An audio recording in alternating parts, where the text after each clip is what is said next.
Atenção! Começa agora uma teleaula de matemática do ensino fundamental. Você vai assistir a teleaula de número 77. Bons estudos!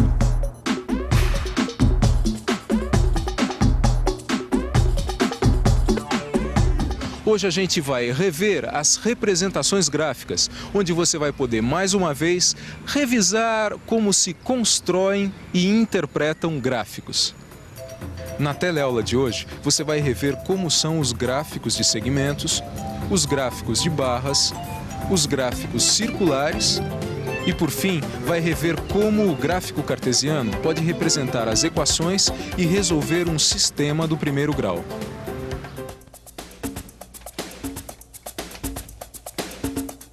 Bom dia, caros ouvintes da Rádio A rádio líder de audiência do seu dial.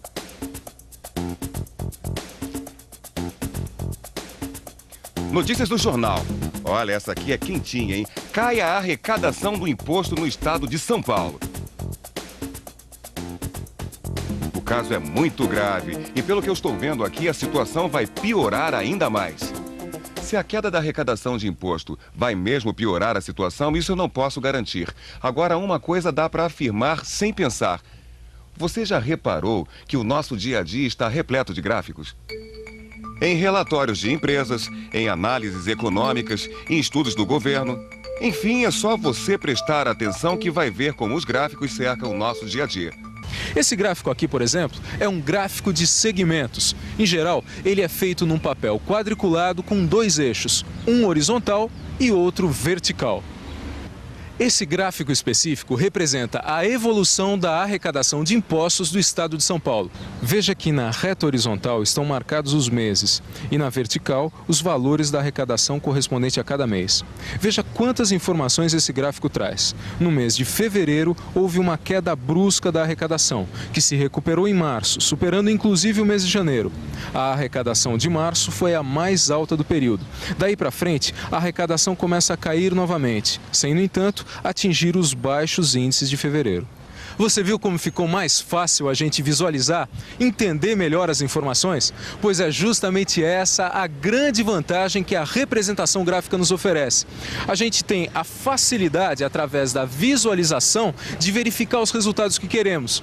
A gente pode comparar, analisar as causas desses resultados e até mesmo prever resultados futuros.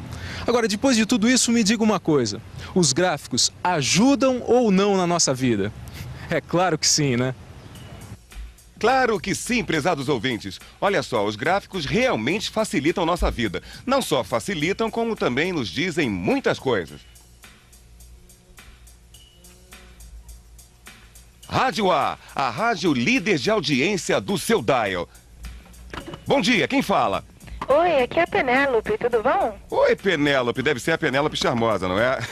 Eu estou brincando com você, Penélope. O que você manda? É o seguinte, vocês vivem falando que a rádio de vocês é líder de audiência.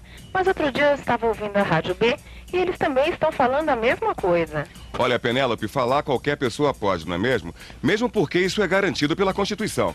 Mas você tem como provar que a sua rádio é mesmo líder de audiência? Penélope, eu estou aqui com uma pesquisa que acabou de sair do forno, está quentinha. E quem fez essa pesquisa foi o Ibope. Os dados que ela apresenta, Penélope, não deixam dúvidas. A Rádio A é líder de audiência de segunda a segunda. Um beijo, Penélope. Tchau, tchau. Esse gráfico que você está vendo, que nos fala sobre a audiência de duas rádios, é um gráfico de barras. Assim como o gráfico de segmentos que nós vimos anteriormente, o gráfico de barras também serve para representar comparações entre elementos semelhantes. Observe que esse gráfico reproduz os resultados de uma pesquisa sobre a média de ouvintes por minuto de duas estações de rádio, a A e a B. A construção desse tipo de gráfico é muito semelhante com a que a gente já viu. Observe, ele também tem dois eixos. Aqui no horizontal estão marcados os dias em que a pesquisa foi feita. E no eixo vertical, os números dos ouvintes das duas estações por minuto, que, como você pode ver, nos mostra que a Rádio A tem, de fato, mais ouvintes que a Rádio B. Observe que cada estação de rádio corresponde a uma cor na barra e que a distância entre elas, assim como a largura da barra, é sempre a mesma.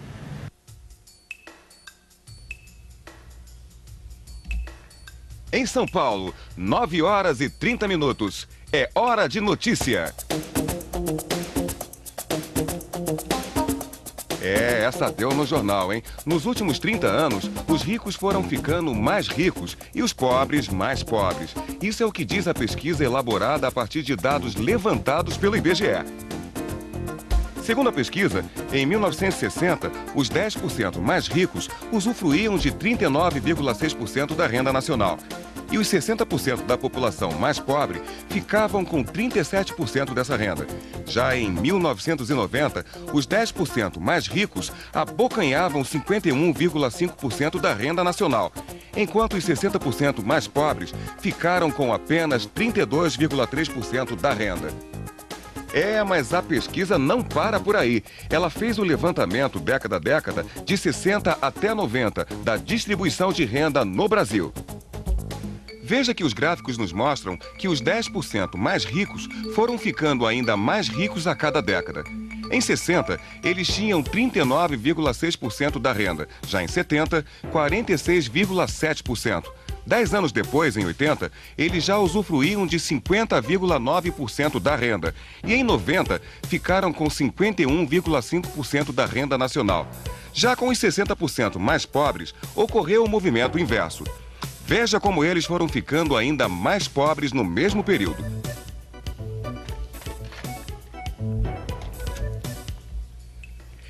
Caros ouvintes, essa é realmente uma situação muito difícil de entender, hein? A situação pode até ser difícil de entender, mas os gráficos, estes estão claríssimos. Esses são os chamados gráficos de setores, ou gráficos circulares, popularmente conhecidos como gráfico de pizzas.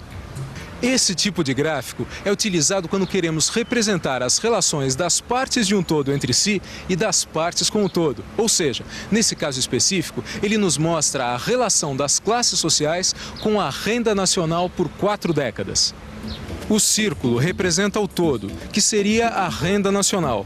E essas fatias traduzem quanto cada classe social detém dessa renda. Veja, na década de 60, os 10% mais ricos usufruíam 39,6% da renda nacional. Os 30% intermediários ficavam com 37% dessa renda, enquanto os 60% mais pobres apenas com 23,4%. Você já reparou uma coisa nesse gráfico circular? Todas as informações foram dadas em porcentagens. Só que um círculo, isso a gente já aprendeu, tem suas medidas em graus. Lembra? Um círculo, 360 graus. Mas como será que se pode colocar num círculo informações que foram dadas em porcentagens? Mas como será que a gente pode traduzir porcentagens em graus? Vamos pensar um pouco? Vamos pensar um pouco. Se o círculo tem 360 graus, então eu posso dizer que os 360 graus, que correspondem ao todo do círculo, são a mesma coisa que 100%. Aí fica fácil. Se eu sei que na década de 60, os 10% mais ricos detêm 39,6% da renda nacional, eu posso concluir que eles vão ocupar no círculo 39,6% dos 360 graus, que são 142,5 graus. Já a classe intermediária usufrui de 23,4% da renda.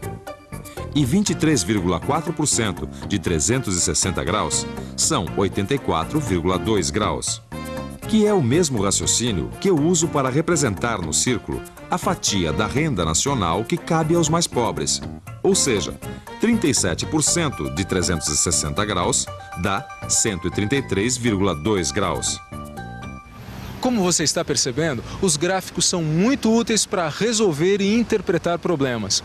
Um dos exemplos mais claros disso está na resolução de problemas que a gente pode solucionar através de um sistema de equações do primeiro grau. Isso, você deve se lembrar, a gente já viu na nossa teleaula 68. Quando a gente aprendeu como se representam num gráfico cartesiano as equações que formam um sistema, assim como sua solução. Mas se você não está se lembrando bem dessa história de sistema de equações do primeiro grau e do gráfico cartesiano, não precisa arrancar os cabelos. O nosso negócio hoje é recordar, não é? Então vamos lá. Aqui nós temos duas equações do primeiro grau que formam um sistema. E aqui está o gráfico cartesiano com seus dois eixos. No eixo horizontal, eu vou marcar os valores da variável x e no vertical, os valores da variável y. Só que para representarmos essas equações no gráfico, temos que fazer as tabelas relativas a cada uma delas. Veja que na primeira equação, quando x vale 7, y é 9. E para x valendo 10, y é 8. Já na segunda equação, a gente tem a seguinte tabela. Para x igual a 5, y é 7. E quando x for 10, y vale 8. Agora, é só colocar no gráfico cartesiano os valores que acabamos de encontrar. Aqui está o primeiro ponto da minha reta. E aqui o segundo. E assim, eu obtenho a representação gráfica dessa equação, que é uma reta. Faço a mesma coisa com a outra parte da equação, marcando dois pares ordenados no gráfico e obtendo mais uma reta, a da equação menos x mais 5y igual a 30. E aqui está. O ponto de intersecção das duas retas que representam as equações do sistema é a solução do sistema. Uma solução que, como você viu, foi determinada pelo processo gráfico. E atenção, se liga aí que é hora da revisão. Na teleaula de hoje, você pôde rever como se constroem e interpretam gráficos. Você viu como são os gráficos de segmentos. Viu também o que são gráficos de barra e como são elaborados os gráficos circulares. Por fim, pôde rever como o gráfico cartesiano pode representar as equações e solucionar um sistema do primeiro grau. E aí? Alguma dúvida com relação à utilidade dos gráficos? É claro que não, né? Eles são mesmo importantes na matemática e no nosso dia a dia também. Afinal, eles estão por toda parte. Então aproveite essa revisão e estude ainda mais esse tema. Pode apostar que ele ainda vai ser muito útil. Combinado? Então, até a próxima!